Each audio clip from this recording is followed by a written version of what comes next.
हाय दोस्तों, मिस्र की राजधानी काहिरा में स्थित गीज़ा का महान पिरामिड एक बेहद ही प्राचीन और ऐतिहासिक स्मारक है जो दुनिया के 7 अजूबों में से एक है। यह नील नदी के किनारे पर बना पृथ्वी पर अब तक की सबसे बड़ी रहस्यमयी संरचना है। दी ग्रेट पिरामिड 146 मीटर ऊंचा और इसका आधार लगभग 13 एकड़ भूमि में फैला है। यह माना जाता है कि वहां के चौथे राजवंश के राजा खुफू के शासन काल में यह बनाया गया था, इसलिए इसे खुफू का पिरामिड भी कहा जाता है। आज हम उसी पिरामिड के कुछ अनसुलझे रहस्य और तथ्यों के बारे में जानेंगे। तो आइए सबसे पहले हम बात करते हैं इसकी कुछ खासियत की। नंबर 1, यदि आप पिरामिड के अंदर कुछ भी रख देते हैं तो सालों बाद वह आपको वैसे ही मिलेगा जैसा आपने उसे वहां रखा था, उसमें कोई बदलाव नहीं होगा। नंबर 2, इसके अंदर के हिस्से को कुछ इस प्रकार डिजाइन किया गया है कि बाहर का तापमान चाहे जितना हो, लेकिन अंदर का तापमान हमेशा 20 डिग्री सेल्सियस के आसपास ही रहता है। नंबर 3, यदि आप किसी सूखे हुए पौधे को उसके अंदर रख दे तो कुछ समय बाद वह हरा होने लगता है, मानो जैसे उसमें जान आ गई हो। नंबर 4, शोधकर्ताओं और वैज्ञानिकों की माने तो इसे बनाने में लगभग 1 लाख मजदूर और 23 वर्ष का समय लगा था। नंबर 5, ग्रेट गीजा के दरवाजे का वजन लगभग 18,000 किलो के आसपास है। इसके बावजूद भी वह बिल्कुल आसानी से खुल जाता है। नंबर 6, लाइम लाइट की स्पीड और ग्रेट गीजा का निर्देशांक दोनों एक समान है। नंबर 7, वहां की इमारतों पर आपको कुछ ऐसे चित्र मिलेंगे जो बिजली से जलने वाले बल्ब के समान है। वैज्ञानिकों का मानना है कि पिरामिड बनाने वाले को बिजली और बल्ब के बारे में ज्ञान था। नंबर 8, कुछ प्राचीन शोधकर्ताओं का मानना था कि पिरामिड अपने अंदर मौजूद ऊर्जा को इतना ज्यादा गुना बढ़ा सकता है कि वो ऊर्जा ब्रह्मांड में मौजूद दूसरे ग्रह तक आसानी से पहुंच सकता है। नंबर 9, अगर आप पिरामिड को आसमान की ऊंचाई से देखेंगे तो उसमें 4 कोने नहीं बल्कि आपको 8 कोने दिखाई देंगे। नंबर 10, यदि आप पिरामिड के ऊपर जाएं तो आपको एक प्रकार की इलेक्ट्रॉनिक मैग्नेटिक पावर और रेडियो एक्टिव पावर को महसूस करेंगे। बात करते हैं इसके स्थान और बनावट की, तो भारत की तरह मिस्र की सभ्यता भी बहुत पुरानी है। वहां की परंपराएं और प्राचीन सभ्यताएं उनकी प्राचीन चित्रकलाओं में बेहद ही खूबसूरत और सराहनीय दिखती है। वैसे तो वहां की कई सारी ऐतिहासिक चीजें हैं, लेकिन हम गीजा के पिरामिड की बात करें तो उसका कोई जवाब आज भी नहीं है। इस पिरामिड के प्रत्येक कोने को 51.5 डिग्री पर आज से लगभग 4-5 हजार वर्ष पहले सेट किया गया था, जो आज तक पता नहीं कितनी बार भूकंप, तूफान और न जाने कितनी प्राकृतिक आपदाओं को झेल चुका होगा। लेकिन आज भी आप किसी भी कोने को किसी भी कोने से नापेंगे तो कोई फर्क नहीं मिलेगा। इसमें केवल एक पिरामिड में 23 लाख से अधिक चूना और पत्थरों का उपयोग किया गया है। इसकी बाहरी दीवारों में इस्तेमाल किए गए पत्थर लाइम स्टोन जैसे दिखते हैं, पर वास्तव में वो लाइम स्टोन नहीं है, क्योंकि वैसे पत्थर पृथ्वी पर आपको कहीं और नहीं मिलेगा। पिरामिड की बाहरी दीवारों में जो पत्थर एक के ऊपर एक लगाए गए हैं, उनमें एक पत्थर का वजन कम से कम 20,000 किलो से लेकर 70,000 किलो तक है, जो कि आज के मॉडर्न क्रेन भी 20,000 किलो से ज्यादा के भार नहीं उठा सकते हैं। और अंदर के साइड ग्रेनाइट पत्थर का इस्तेमाल किया गया है। उसमें इस्तेमाल किए गए इतने भारी भारी पत्थरों को वहां कैसे लाया गया होगा, तो इस पर कुछ शोधकर्ताओं का मानना है कि उस समय मिस्र की नील नदी का प्रवाह पिरामिड के आसपास से होकर गुजरती थी, जिससे उसमें इस्तेमाल किए गए विशाल पत्थरों को नाव में रखकर उस नदी के रास्ते से लाया गया होगा। अब वह नदी पिरामिड से काफी दूर है। रैंप सिद्धांत के अनुसार पिरामिड प्राचीन काल में लाखों श्रमिकों द्वारा बनाए गए थे, जो रस्सियों और स्लेट्स के साथ पत्थर को पूरे रेगिस्तान में खींचे गए थे। उन्होंने घर्षण को कम करने के लिए रेत को गीला कर दिया था, जिससे गीली रेत पर पत्थरों को खींचना आसान हो गया था। यह अभ्यास वास्तव में कुछ प्राचीन दीवारों पर चित्र के रूप में देखा जा सकता है। यह माना जाता है कि पत्थरों को ऊपर की ओर खींचने के लिए उन्होंने इस तकनीकी का इस्तेमाल किया था। उन पत्थरों को तराशने के लिए किस प्रकार के टूल्स अथवा औजार का प्रयोग किया गया था, क्योंकि उस समय कॉपर के अलावा किसी और धातु का खोज या आविष्कार नहीं हुआ था। और आप जानते हैं कि कॉपर यानी तांबे से आप किसी पत्थर को नहीं काट सकते हैं। तो इस पर वैज्ञानिकों का मानना है कि उस समय लोगों की तकनीकी काफी एडवांस थी और उन्होंने कॉपर में आर्सेनिक केमिकल मिलाकर उससे एक छन्नी बनाई, फिर लकड़ी का हथौड़ा या हथौड़ी बनाया होगा। इन टूल्स की मदद से पत्थरों को तोड़ने और तराशने का काम किया गया होगा। लेकिन अंदर लगे ग्रेनाइट पत्थर, जो डायमंड के बाद इसी का नंबर आता है, इतनी सफाई से इसे कैसे काटा गया होगा, जो आम टूल से काटना असंभव था। तो इस पर कुछ शोधकर्ताओं का मानना है कि इसे काटने के लिए बिना दांत वाली आरी को पत्थर पर एक सिरे से दूसरे सिरे पर रगड़ते थे और उसके नीचे बजरी, जो एक प्रकार की रेत होती है, उसे थोड़ा थोड़ा करके डालते थे, जिससे घर्षण से पत्थर धीरे धीरे काटा जाता था। अब उसे इतने ऊपर पहुंचाया कैसे गया था, क्योंकि उस समय क्रेन या मशीन जैसी कोई सुविधा तो थी नहीं। तो इस पर तर्क के आधार पर यह माना जाता है कि उसके लिए दो ही प्राचीन तरीका था, या तो स्पाइरल स्टेयर तकनीकी से या फिर जिग जैग तकनीकी के जरिए वह पत्थर ऊपर पहुंचाया गया होगा।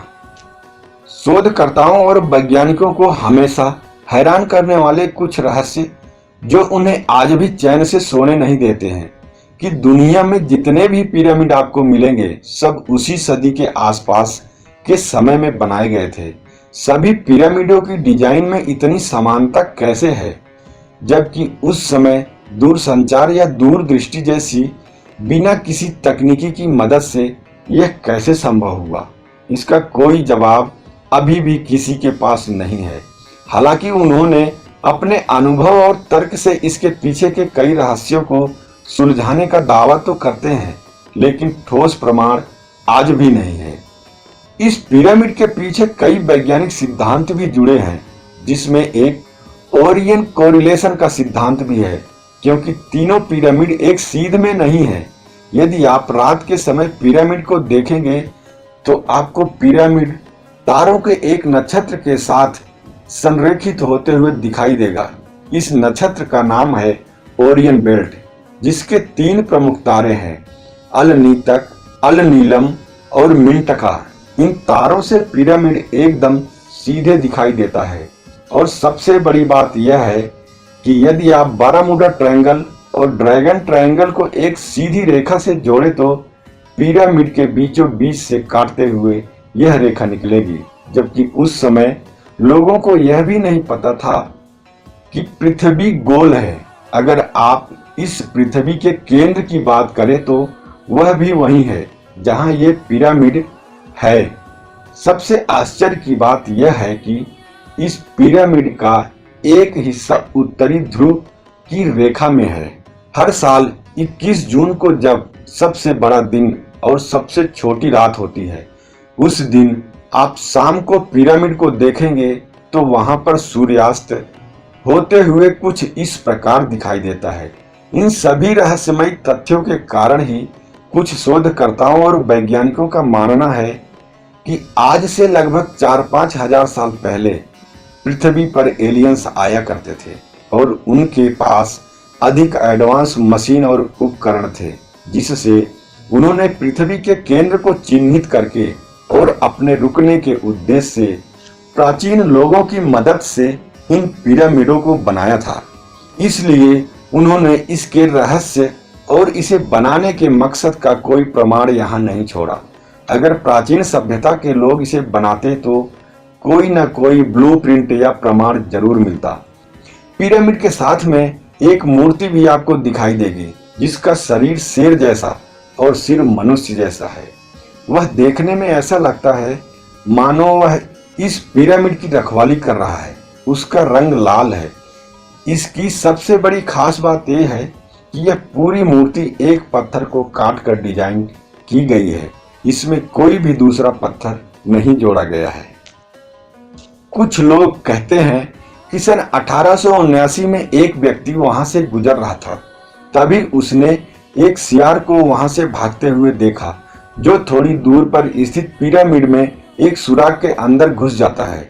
यह देखकर वह व्यक्ति बहुत हैरान होता है और वह जानना चाहता था कि आखिर इसके अंदर सियार कहाँ गया, क्या इसके अंदर कोई कमरा है। यह जानने के लिए वह इस सुराग को पहले झांक कर देखता है तो उसके अंदर काफी अंधेरा दिखाई देता है, लेकिन उसने अपने अंदर हिम्मत जुटाई और रोशनी के सहारे उस सुराग से अंदर गया और इसके बाद जो कुछ उसने देखा उसके होश उड़ गए और वह घबराया हुआ चुपचाप वहां से वापस आ गया। वह पहला व्यक्ति था जो सबसे पहले उस पिरामिड के अंदर गया था और जब उसने लोगों को यह बताया कि मैं उसके अंदर गया था, मैंने उसके अंदर दीवारों पर बने हुए कुछ चित्र देखे और कुछ लिखा भी था जो समझ में नहीं आ रहा था और यह बात पूरी दुनिया में आग की तरह फैल गई। इसके बाद वहां शोधकर्ताओं और वैज्ञानिकों का रिसर्च शुरू हो गया और वैज्ञानिकों की एक टीम उसी सुराग से अंदर गई तो उन्हें ग्रेनाइट पत्थर से बना एक ताबूत मिला और ताबूत के आसपास कुछ इंसानों की हड्डियां और कंकाल भी मिले जो वहां पर काम करने वाले मजदूरों के थे, क्योंकि उनके शरीर पर कुछ चोट के निशान भी थे और कईयों के इलाज के रूप में सर्जरी वगैरह भी हुई थी। तो इससे इस बात का प्रमाण मिलता है कि पिरामिड को तो इंसानों द्वारा ही बनाया गया था, इसको कोई एलियन ने नहीं बनाया था। लेकिन कुछ समय बाद एक बार फिर सन 1980 में वैज्ञानिकों की एक टीम ड्रोन कैमरे के साथ अंदर एक चैम्बर में प्रवेश करती है, क्योंकि वे जानना चाहते थे कि राजा और रानी के चैम्बर के अलावा भी और चैम्बर यहाँ हो सकते हैं। तो उन्होंने दीवार में ड्रिल मशीन से सुराख करके कैमरे को अंदर भेजा तो उन्हें दीवार पर बने कुछ चित्र और लाल कलर से कुछ लिखा हुआ दिखाई देता है, जिसे अभी तक कोई नहीं समझ पाया कि ये क्या लिखा था। और सामने एक दीवार होती है जिस पर कॉपर के 2 हैंडल लगे हैं। वैज्ञानिकों ने उस दीवार में सुराख करके अंदर कैमरा भेजा तो उन्हें बेहद ही चौंकाने वाली चीज सामने आई, जो दीवार और जमीन पर कुछ लाल रंग से लिखा हुआ। जब तक वे कुछ समझ पाते उनका कैमरे से कम्युनिकेशन टूट गया और वह खराब हो गया। इसके बाद वहां की सरकार ने किसी भी तरह की रिसर्च पर रोक लगा दी। कुछ वैज्ञानिकों का कहना था कि प्राचीन सभ्यताओं के लोगों का यह मानना था कि मृत्यु के बाद भी जीवन होता है।